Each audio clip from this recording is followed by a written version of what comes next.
के बाद एक बार फिर से आप सभी का स्वागत है। हरियाणा की शान देख रहे हैं आप, और हरियाणा की शान में आज हमारे साथ अमित दहिया है, हमारे साथ बजरंग है और इनके गुरु, क्योंकि कहा यह जाता है कि गुरु गोविंद दोऊ खड़े काके लागू पाओ, बलिहारी गुरु आपने गोविंद दियो बताए। ऐसे गुरु महाबली सतपाल जी हमारे साथ स्टूडियो में मौजूद हैं।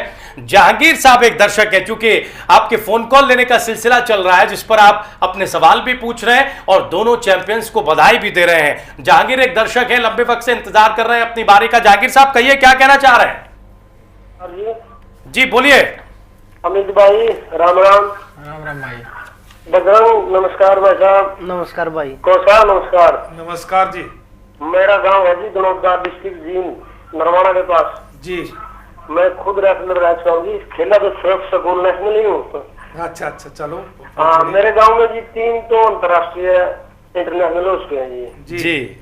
और मैं अब स्थिति थोड़ी डाउन हो चुकी है जी, क्योंकि वो पहले वाली सुविधा मेरी मैट वगैरह थे जो पते पुराने हो चुके हैं। कोच साहब जो हमारे गांव के कलवत कोच, उसकी बदली होगी जी। तो इसमें अब कोई नए सिरे तक कोई सिस्टम हो इसका कोच साहब? हाँ नहीं, इसमें ट्राई करेंगे, इसमें पूरी कोशिश होगी। और जब जिस गांव में इतने टैलेंटेड पहलवान हुए हैं और आज भी इतना शौक है, तो ये आपकी बात को मजबूती से वहां तक पहुंचाया जाएगा। और बहुत जरूरत है आज इन चीजों की, कि हर गांव में, हर कस्बे में अब ये मैट की और कोच की सुविधाएं हमें देनी है, क्योंकि कुश्ती अब भारत का एक ऐसा खेल बन चुका है कि जहां ओलंपिक और वर्ल्ड में जो मेडलों का एक, जो मैं हमेशा एक सपना देखता था कि क्या हम पहले दूसरे तीसरे नंबर पे आएंगे, तो आज हम वहां पहुंच गए। सुरेश एक दर्शक है, हमें फोन कर रहे हैं। सुरेश जी कहिए, क्या कहना चाह रहे हैं? सर जी, मैं पहले तो सतपाल पहलवान जी के चरण स्पर्श कर रहा हूँ जी। सतपाल पहलवान जी के मैं चरण स्पर्श कर रहा हूँ जी। चलो भाई, बहुत बहुत आशीर्वाद। अनेक सर प्लीज। हाँ जी। साथियों, मैं सतपाल पहलवान को उनकी पुरानी यादें याद दिलाता रहा हूँ। ये रोहतक के अंदर आए थे कुश्ती लड़ने, करतार पहलवान और विजय पहलवान की कुश्ती हो रही थी जी। और वो मेरे पिताजी उस टाइम उनके थे रेफरी वीर सिंह पहलवान। तो जैसे ही करतार पहलवान ने विजय पहलवान को गिराया। हेलो जी सुरेश जी, कहना क्या चाह रहे हैं, जल्दी कहिए। मैं ये कहना चाह रहा हूँ, अब उस टाइम करतार सतपाल साहब पजामा पहनते थे, यानी बहुत गरीब थे शायद। ये सतपाल पहलवान जो आज टोपी पहने हुए हैं, इन्होंने अपनी जेब से 20-10 के नोट निकाले और करतार पहलवान को दिए, यानी गरीबी से पहलवान पैदा होता है। नहीं, बिल्कुल एक हम सब मध्यम परिवार से हैं और बिल्कुल मेहनत करके एक अच्छा लगता है जब आप सब उन चीजों को याद दिलाते हैं, और मैं तो कभी भी उस चीज को नहीं भूलता। आज ये आपके मेरे पापी इनके ही पहलवान थे जी, पहलवान इनके ही लड़के पहलवान थे वे। नहीं बिल्कुल, चलो जी, बहुत धन्यवाद और बिल्कुल बहुत अच्छा लगा आपसे बात करके। रिंकू एक दर्शक है, हमें फोन कर रहे हैं। रिंकू जी कहिए। हाँ जी। जी बोलिए रिंकू जी। हाँ जी। हाँ जी, मैं पहलवान जी का हाँ जी, दोनों पहलवानों बहुत बहुत आभार करता हूँ जी मैं। जी जी। दूसरा मैं महाबली जी से एक बात कहना चाहता हूँ अपनी। जी जी कहिए। ये है कि जी जैसे पहलवानों को मेडल लेने के बाद में हाईलाइट करते हैं, उससे पहले इनको प्रोत्साहन नहीं दिया जाता जी। उससे पहले कोई प्रोत्साहन नहीं दिया जाता। ये आपने एक अच्छा सवाल उठाया। सतपाल जी, इसका जवाब देना होगा। हमने जब कुश्ती को लेकर महापंचायत लगाई तब भी ये सवाल उठाया था अपने पैनल के बीच में कि ऐसा क्यों है जब हमारे खिलाड़ी मेडल ले आते हैं तब हम उनका बहुत सम्मान करते हैं, लेकिन मेडल से पहले की जो स्थिति है वो कोई बहुत अच्छी नहीं है। उस वक्त उनको बहुत प्रोत्साहन नहीं मिलता। क्या आप मानते हैं ऐसी स्थिति है और इसमें बदलाव की जरूरत है? हाँ नहीं, बदलाव की जरूरत तो हमेशा रहती है। जब आप जितने अच्छे रिजल्ट आते हैं तो सब सोचता, हर एक व्यक्ति ये सोचता है, और इनकी सोच बहुत अच्छी है। अगर हम जो छोटे, यही हमने शुरू किया। मैंने जो ये आज ये बच्चे, क्योंकि अमित मेरे पास 10 साल का आया था, बजरंग 11-12 साल का था, तो ये सुशील जो था वो 11-12 साल का था, योगेश्वर तो वो जब से ही अगर उनको ये सुविधाएं मिली तो वो रिजल्ट आए। और इसीलिए मैं कह रहा हूं कि उसकी तो गुंजाइश हमेशा रहती है, और सुविधाएं अगर शुरू में ज्यादा मिल जाएं तो और जल्दी रिजल्ट आएंगे, और इस पे विशेष ध्यान देना चाहिए। सुधीर एक दर्शक है हमारे साथ। सुधीर जी कहिए, क्या कहना चाह रहे हैं? सुधीर जी हेलो जी बोलिए सुधीर जी। मेरा नाम बलराम है, मैं गुड़गांव से बोल। ठीक है बलराम जी बोलिए।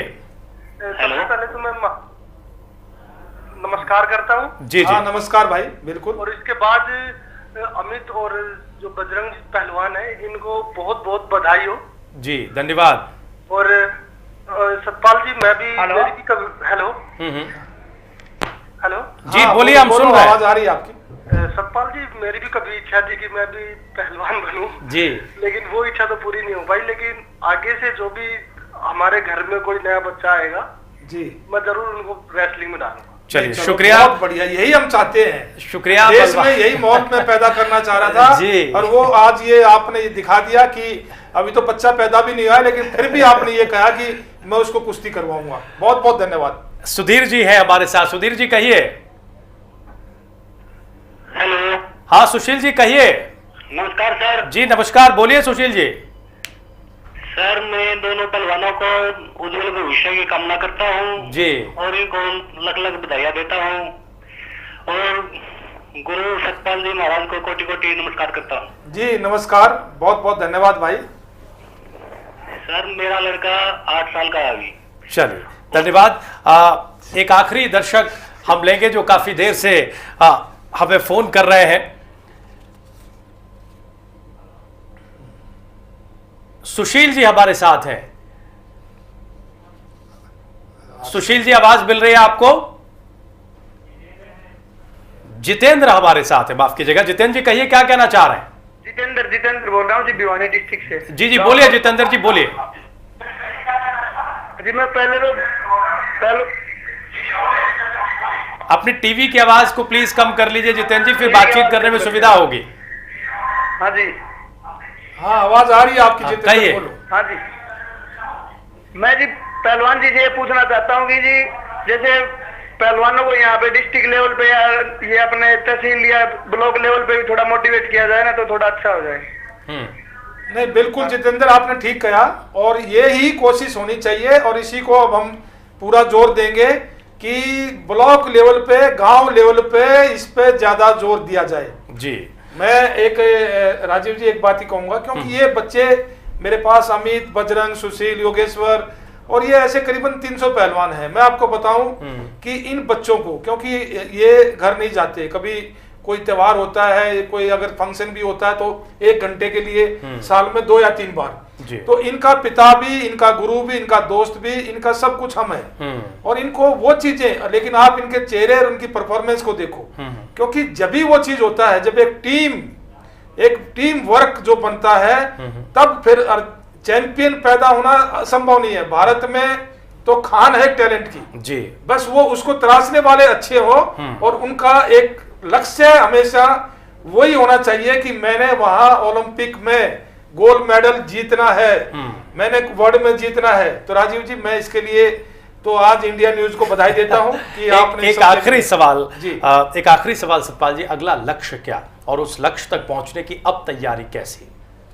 उसकी तैयारी बहुत जोरों से है।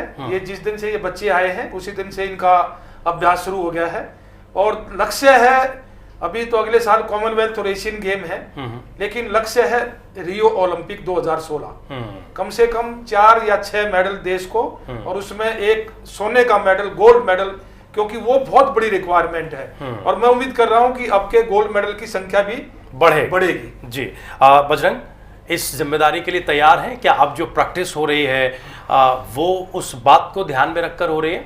हाँ जी तैयार हैं हम पूरी तरह और हम प्रैक्टिस भी इसीलिए कर रहे हैं कि 2016 में देश को गोल्ड दिलाएंगे।